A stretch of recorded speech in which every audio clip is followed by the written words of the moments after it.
thú mất cái ta cái dục tuổi thú lo đi dục thú nữa thì mấy đó bữa nào cái nồi trăng thật để dục sang giúp sơ hia chào cần ấy về là giúp sơ nghe tụi này cho PCO thì mình dục ngay dục gì mà mua điểm pin làm bằng càng ngay đó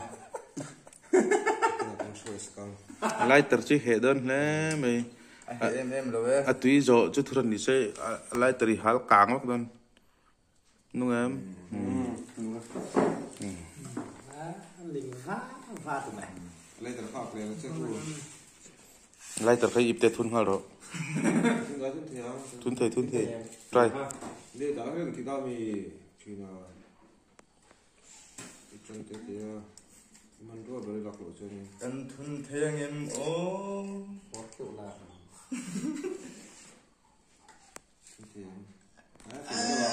thì đầu ta nè cái đồ bán thằng thì đầu ta nè second try quay ta nè lâu được rồi thằng phụ tử dễ bảo là được không ai lắm thì phải rồi tuy Indonesia itu mati tutup kalau ini dia tadi ni malam apa ipol dal thấy biết con này anh đi cho nên đòi giống giống như sự ngay đi này đi sport rồi lấy tiền này chút mình thì ngay tụi tôi về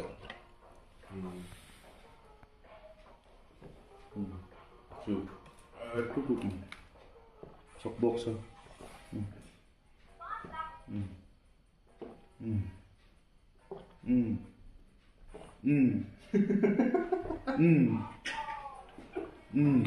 sẽ là người tiếp số nấu khá đầu chắc chuối mèo mà tùy kẹp xin tắc khúc mày mà tôi xin cho sẽ được hơn rồi mà tao không học sớm nữa mà vậy tôi mới tôi đi sửa ngay này mà tao không học sớm